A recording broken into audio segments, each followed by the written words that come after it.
How's it going, everyone? It's Yonce from the Card Guys. I'm here today making this video. I've been wanting to make this video for a while now. Um, Actually since August when we got our PSA order back that I'll be going over. But pretty much in this video, guys, I'm going to go through what my strategies were, what I was looking at, picking out cards, which particular cards to buy, which cards to send in, which is a very important thing, and which cards to not send in and hold raw to sell raw, because PSA is getting millions of cards a month. They're going to be grading these things harder now, so that's a huge thing. This video is going to be the first one in a series where I'm going to try to bring value to you guys as collectors and investors, because I'm coming up on my 1 year anniversary of being back into the hobby. You know, last Christmas, I invested all my Christmas money, most of my Christmas money, into cards, and it's completely changed my life. This video is not, it's not for me to brag about my profit, my return on investment, which I'm also going to go over with you guys. Those numbers I am going to go through, but it's not going to be like a hey, look at me deal. It's going to be for you guys to see what is possible if, you know, you set your mind on a certain play or a certain sport that you know.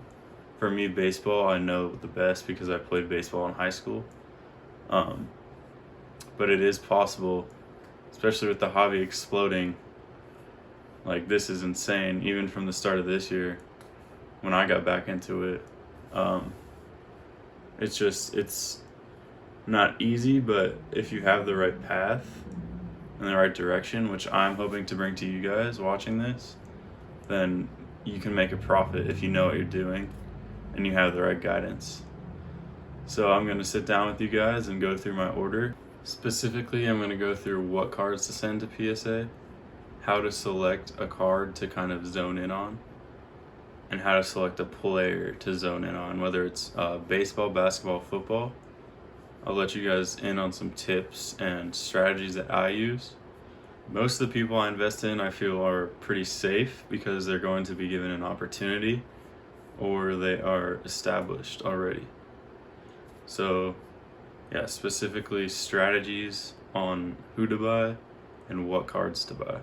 Also, I'm going to be going over eBay filters, which are a huge thing. That's how I sniped a lot of these Tatis cards that I'll be showing you guys for $3 to $4 a piece. It does take persistence if you're going to use my method, but it's definitely worth it in the long term because, like I said, I was able to snipe these cards for $3 to $4. I'd just be sitting in class or sitting at home on my phone. So there's just these little kind of nuances that I'll let you guys in on that you can use to maximize your purchases, maximize what you spend your money on in order to get the most value. Because here at Card Guys, that's what we're all about, is bringing you guys value, bringing value back to the hobby that we love. So yeah. All right, what's going on, guys? I'm here with my spreadsheet. So let's start with this Luis Robert. So this was a lot I picked up. Flashback to January 2020, before pandemic, before everything. He signed a big deal with the White Sox, which is unusual for a prospect who hasn't even played a game in the majors yet. So there was some hype around him, but his prices were still cheap enough where I was like, all right, I'll buy. I bought a lot of chrome and paper for $20, and then I sold the paper for $25. So that's why you see this -5 right here. Actually made $5 off this card, and then I sold it right when I got it back. They were selling for $300, so cashed out on that one. A lot of these Tatises, like I said, I was just sitting in class on the eBay app. I'll show you guys right now the filters that I use. I would just go Tatis 2019, buy it now, and newly listed. And you see all these listings. This was listed at 220, 241 right now. As you can see, this is how you get the most recent listings. So I would just be sitting here like refreshing every 20-30 minutes, even less than that maybe, looking for another Tatis Raw Series 2 or Chrome to pop up. And like I said, I was buying these for like $3-4. I'll go into my purchases real quick and show you guys. So yeah, Tatis Series 2, $8. Lot of 2 update, $2. Chrome, $3.25. These Acuñas, $25. 2 update. Chrome, $5.90. Here's that lot. It was actually $17. The Bowman Chrome Luis Robert. This one's the one I got a 10. I think both of these I graded. I still have. I don't think I've sold either of these. 7 card lot. All these Mojos, I graded some of them. There's a Series 2 in there, or Chrome in there. My bad. Series 2 in Chrome, $10. Chrome, $6. Chrome, $7. As you can see, there's a pattern here. I was looking for these cheap Tatis cards. Chrome Series 2, $12. John Morant, $31. Oof. $3 Chrome. So yeah, on my spreadsheet, I think I put the average as like 7. Oh no, I put it at $10. So that's including shipping. So I probably actually made more than, probably spent less than $230 on these cards, but I just put that just to be safe, and I sold them as a lot for $1,000. So another thing is timing. Like, when do you want to sell these cards? You're never gonna know the perfect time. For me, when I got all these Tatises back, he was probably the hottest player in the hobby. He had hit, like, I think the night I sold this, he hit the 2 home runs and the grand slam on the 3-0 count. So I was just cashing out on that. I was taking my profits. Don't regret that one bit. They were going for about $60 raw, so it was a little under market price at that time, but they've dropped significantly since then. So I added these in the PSA spreadsheet because these were cards that I initially wanted to send to PSA, but looked them over and they just weren't worth sending in, especially these Series 2, because paper grades way tougher than Chrome cards. Because, for example, like this Jason Tatum NBA Hoops, see how it's a paper card and it can have flaws like this corner way easier than Chrome can. So with this pink, bought for $20. I think I thought I might have overpaid for this at the time, but trust in the process, trust grading, because as you can see, grading can net you a lot of money. Topps Chrome, $10, $5, $9 to grade. That has obviously gone up. Now it's $15 to grade for bulk, and you'll probably get the cards back in over a year, which sucks, but trust the process. These Acuña US 250s, anything like this, I mean, still is a good investment right now, in my opinion. This is the time to buy baseball right now, December, January, February, before all the casual fans start flocking back to cards. This is the time to buy. So yeah, my strategies for these were just, most of these were buy it now, 25 cents. Buy it now. Let's go back to the search page.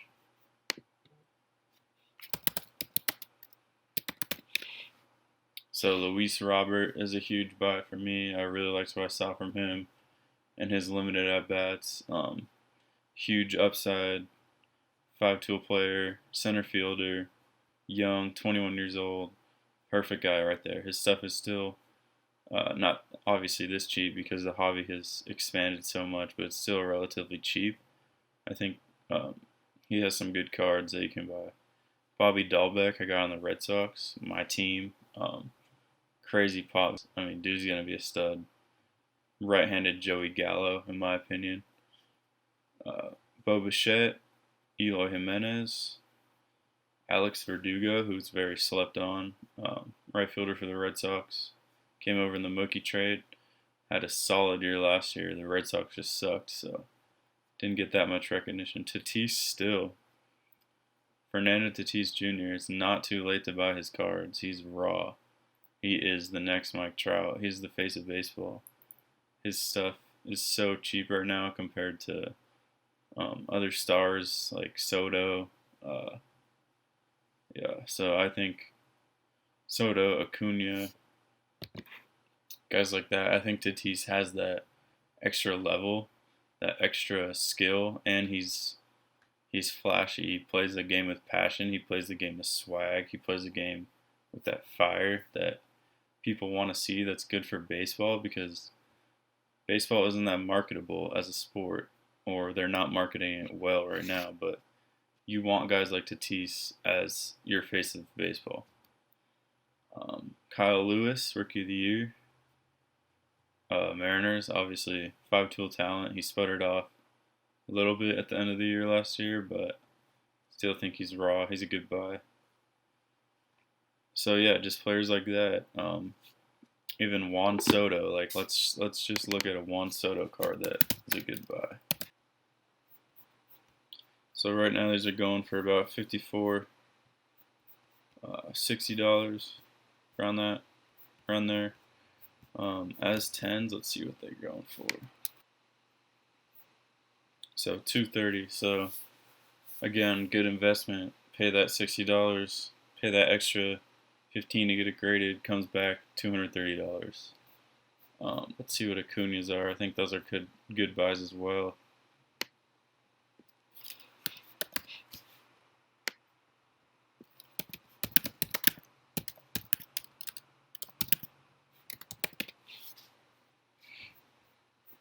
So 10s are going for $190, $175 around that range, $200. They've been sitting around there for a while. Let's see what they are raw, probably about $50. $40. That's really good. That's a good buy in my opinion. $45. Yeah, I might even buy some of these. Acuna's a stud. Like I said with Tatis, he has that next level talent. He plays with that swagger. He has crazy pop. He's a center fielder on a solid team in the Braves, solid young team, a good young core. Definitely a good buy in Ronald Acuna Jr. How many did I send in? Sent in 3 this order, and they all got 10s. And I sold those immediately. So I actually pulled this price is again an estimate because I pulled 2 of them, or 1 of them I think, from update packs. So profits probably more again, but just being conservative on the profits. Again, Eloy Jimenez, a guy I really like. His PSA 10 bought for $12, sold for $75 after the $9 grading fee. Dylan Carlson, another good investment in my opinion.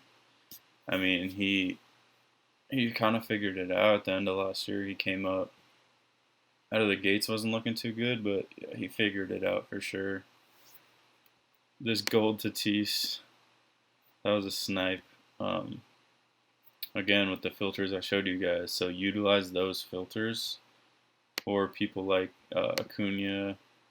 So you'd want to put Acuna 2018. And when you buy cards, do not buy Panini baseball. Do not buy Donruss baseball. Do not buy unlicensed cards unless they're Mike Trout unless they're Mike Trout. That's it. So let's go Acuna 2018. Buy it now. Newly listed.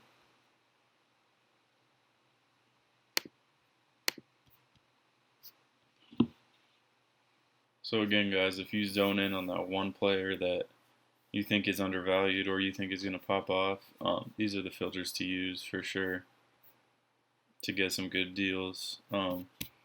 Go ahead and show you guys some other filters that I like to use. I go RC Auto, newly listed by it now, and then you can. There's going to be so many cards that come in here in this search, so you can go ahead and narrow it down by price, which is what I like to do.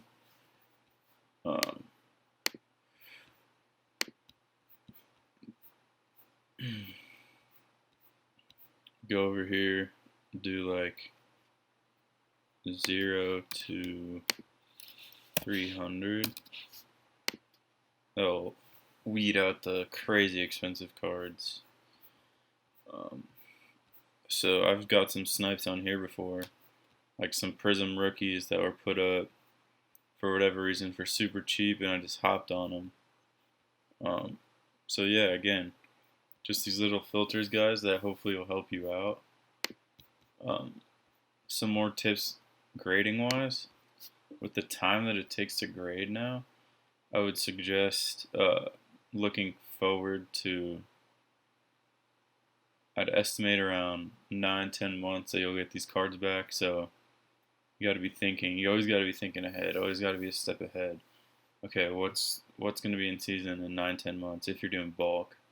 Obviously, if you're doing another service, it'll be less time, but you always got to be trying to time that, because with all this Tatis stuff I got back, it came back at literally the perfect time. He was red hot, MVP race. He kind of fizzled off at the end of the season, but all this came back at literally the perfect time for my profits, and I sold off most of my Tatis stuff. I kept some of my higher end stuff, but I'm glad I took these profits, and as you can see, $39.75, I'm not going to complain about that after spending $904, which was mostly Christmas money last year, as I mentioned, and 439.7 ROI, give or take, because I overestimated on my buy prices. But again, that grading price is going to be more now. Still, you're going to have a nice return on investment if you pick a player to zone in on and you do your research. Research is a huge thing, especially in baseball, because there's thousands of prospects every year. But with any sport, you have to do your research. You can't just hop into this and say, oh, and I'm going to buy Panini baseball. The opportunity for that to go up is not the same as a licensed product, number one. Number two, people don't want Panini as much as they want, Topps, Donruss,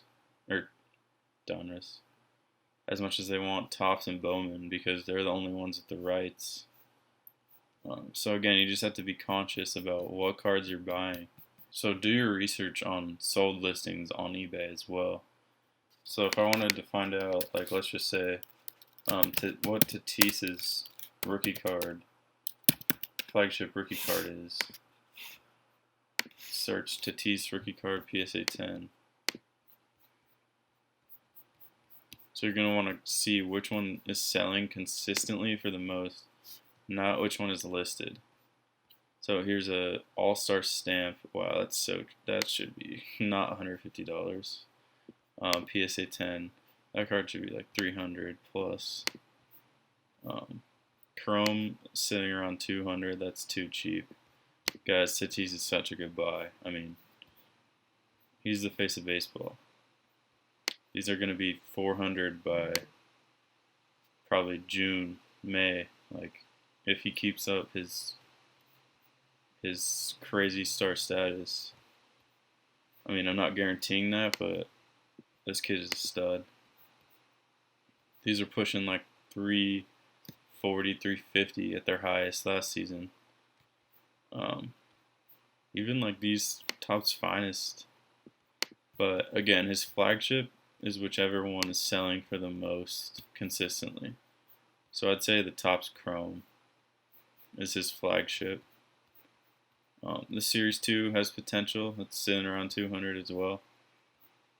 That's a tougher grade, so they're actually, yeah, right next to each other in price. Before, the Chrome was way out in front, but so yeah, that's how you determine what a player's flagship card is.